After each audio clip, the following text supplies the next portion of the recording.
Right. Andhra Pradesh CM Jaganmohan Reddy గారు దేశ ప్రధాని మోదీతో భేటీ ముగిసి ఇప్పుడే బయటకు వచ్చినట్టుగా తెలుస్తుంది.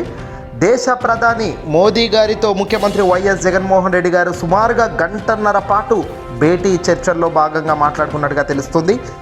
ప్రధాన మంత్రి నరేంద్ర మోదీతో గంట పైగా ముఖ్యమంత్రి జగన్ సంభాషణ కొనసాగినట్టుగా తెలుస్తుంది. ముఖ్యంగా ముఖ్యమంత్రి ఆంధ్రప్రదేశ్ సీఎం జగన్మోహన్ రెడ్డి గారు దేశ ప్రధాని ముందు అనేక అంశాలపై చర్చలు జరిపినట్టుగా తెలుస్తుంది. రాష్ట్రానికి రావాల్సిన నిధులు పెండింగ్ల బకాయిలు, ఎందుకంటే తెలంగాణ రాష్ట్రంలో తెలంగాణ ప్రభుత్వం నుంచి రావాల్సిన మొండి బకాయిలు, పెండింగ్లో ఉన్న బకాయిలు, గతంలో ఉమ్మడి ఆంధ్రప్రదేశ్ ఉన్నప్పుడు రావాల్సిన కరెంటు బకాయిలు, ఇలా పలు దఫాలుగా ఇంకా ఏవి కూడా అందలేదని, ఎక్కడివి అక్కడే పెండింగ్లో ఉన్నాయని, వీటిపై జగన్మోహన్ రెడ్డి గారు ప్రధాని మోడీ గారికి దృష్టికి అయితే తీసుకొచ్చినట్టుగా తెలుస్తుంది. పార్లమెంట్లోని ప్రధాని కార్యాలయంలో ఈ భేటీ అయితే కొనసాగిందట.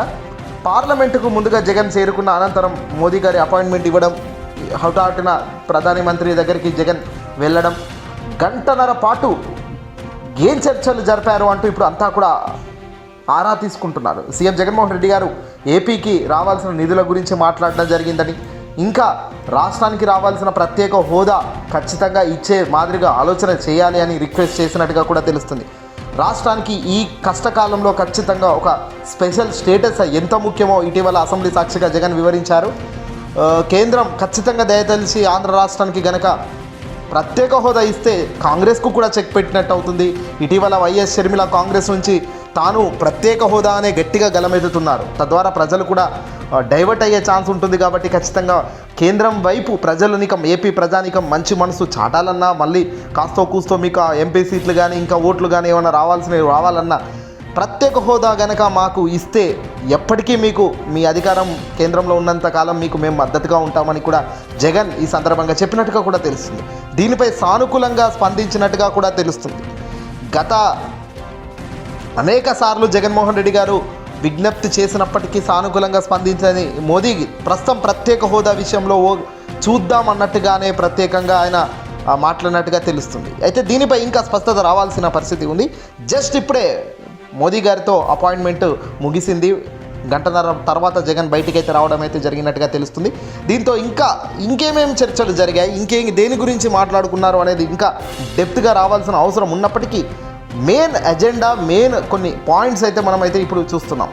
ఇక వీటితో పాటు విశాఖపట్నానికి సంబంధించిన స్టీల్ ప్లాంట్ ఏదైతే ప్రైవేటీకరణ చేస్తామంటున్నారు, విశాఖ ఉక్కు ఆంధ్రుల హక్కు అని గతంలో నినాదించి ఎంతోమంది ప్రాణ త్యాగాల అనంతరం స్టీల్ ప్లాంట్ మనం దక్కించుకోవడం జరిగిందని, దీన్ని టచ్ చేయడం వల్ల కూడా మళ్ళీ లేనిపోని సమస్యలు తలెత్తే ఆస్కారం ఉంది. కాబట్టి స్టీల్ ప్లాంట్ ప్రైవేటీకరణకు ఖచ్చితంగా చేయకూడదు, నిలుపుదల చేయాలి అని జగన్ మోదీ ముందు రిక్వెస్ట్ పెట్టినట్టుగా తెలుస్తుంది. దీని ఆదాయం పెంచుకునే మార్గాలు కూడా గతంలో మేము ఇవ్వడం జరిగిందని, తద్వారా కాస్తో కూస్తో ఆ మాదిరిగా అడుగులు వేస్తే ఆదాయం పెంచుకుంటూ దాన్ని కూడా సాఫీగా ముందుకు కొనసాగించే అవకాశాలు ఉంటాయి. కాబట్టి దానిపై ఒకసారి ఒక లుక్ అయితే వేయండి అని కూడా విశాఖ స్టీల్ ప్లాంట్ ప్రైవేటీకరణ నిలుపుదలపై జగన్ మోదీ ముందు మాట్లాడే ఛాన్స్ అయితే లేకపోలేదు.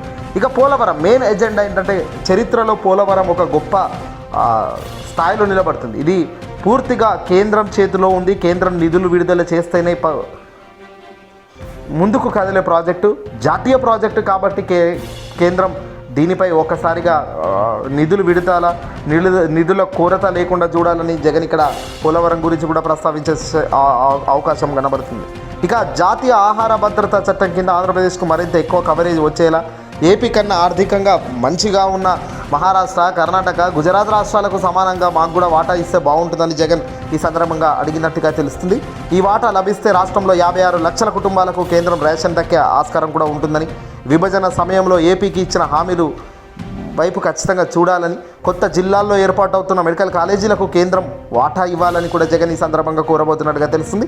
ఏపీఎండిసి కింద ఏర్పాటయ్యే ప్లాంట్కు ముడి ఖనిజం ఇచ్చేలా కేంద్ర గనుల శాఖకు ఆదేశాలు ఇవ్వాలని దేశ ప్రధాని ముందు మాట్లాడినట్టుగా తెలుస్తుంది. దీంతోపాటు రాబోయే ఎన్నికల్లో గురించి కూడా మోదీ జగన్ ఖచ్చితంగా మాట్లాడుకుంటారు. ఇద్దరు పెద్ద రాజకీయ అగ్రనేతలు కాబట్టి ఖచ్చితంగా రాబోయే 2 నెలల్లో ఎన్నికలు పెట్టుకొని, 2 నెలల కొద్ది రోజుల్లో రాజ్యసభ ఎన్నికలు పెట్టుకొని, ఇవన్నీ పెట్టుకొని ఎన్నికల గురించి మాట్లాడలేదు అంటే మాత్రం కరెక్ట్ కాదు. ఖచ్చితంగా మాట్లాడే ఉంటారు, కానీ అది వాళ్ళ ఎజెండాల మీద ఆధారపడి ఉంటుంది. ఆల్రెడీ ప్రజానీకం ముందు బలంగా చెబుతున్నారు ముఖ్యమంత్రి జగన్. సింగిల్గానే ఉంటుంది, ఎవరితో పోతూ ఉండదు. పైన దేవుడు, కింద ప్రజలు, ఇది ఇద్దరినే నమ్ముకొని ముందుకు ఈసారి కూడా వస్తున్నాము. ఖచ్చితంగా ఎప్పుడైనా మేము ఎవరిని నమ్ముకోము. ఏదైనా ఉంటే మేము మనం చేసిన మంచిని నమ్ముకుంటాం, ఆ మంచిని చెబుతాం, ఆ మంచిని వివరిస్తాం. నమ్మితే ప్రజానికం మాకు ఓటేయండి, మాతో ఉండండి. నమ్మలేదు అనుకుంటే అది మీ ఇష్టం అన్నట్టుగా జగన్ కుండబద్దలు కొట్టు క్లారిటీతో ముందుగానే చెప్పడం జరిగింది. ఏదేమైనప్పటికీ తాజాగా ఏపీ పరిణామాలు అయితే ఈ విధంగా ఉన్నాయి. చంద్రబాబు గారికి అయితే ఇటీవల చంద్రబాబు కలిసినా కూడా అమిత్ షాను పెద్దగా రెస్పాండ్ లేదు. ఆయనకు ఘోర అవమానం జరిగింది. బయటికి అయితే గెంటేశారు చంద్రబాబును. అవసరం ఉంటే చంద్రబాబు ఏ దానికైనా వస్తాడనేది మరోసారి రుజువు అవుతూనే ఉంది. కానీ ప్రజలే గ్రహించాలి గట్టిగా. చంద్రబాబు లాంటి రాజకీయ నాయకుడు కేవలం తన అవసరాల కోసం, తన బినామీలు బతకడానికి కోసం, తన వెనకాల వ్యవస్థలు బతకడానికి కోసమే తాను పనిచేస్తాడు తప్ప ప్రజల కోసం తాను ఎప్పుడు ఎక్కడ పని చేయలేదు. గడిచిన 40 ఏళ్ల నుంచి పెద్ద సీనియర్ అని చెప్పుకుని ఆయన ఇప్పుడు పట్టుమని ఎన్నికల ముందు నేను ఇది చేశాను, నేను ఇది తెచ్చాను, ఈ సంస్కరణ అని చెప్పలేని స్థాయిలో ఆయన నిలబడి ఉన్నాడంటేనే కదా అర్థమవుతుంది తాను ఏమీ చేయలేకపోతున్నాడు ఇన్నేళ్ల గురించి అని. తాను అక్కడ ఇన్నేళ్ల నుంచి చేసిందేమీ లేక ఇప్పుడు ఇంకేదో చేస్తానంటున్నాడు అంటేనే తాను ఏం చేయలేదని చెప్తున్నట్టుగా క్లియర్గా అర్థమవుతుందని ఇటీవల అసెంబ్లీ సాక్షిగానే జగన్ చెప్పడం జరిగింది. ఏదేమైనప్పటికీ కూడా ఇవన్నీ కూడా ప్రజానికం ఒక్కసారి మనసు వాచ కర్మన ఆలోచన పెట్టి ఆలోచిస్తే కనుక క్లియర్గా తెలిసిపోతుంది. ఇబ్బంది ఏమీ లేదు.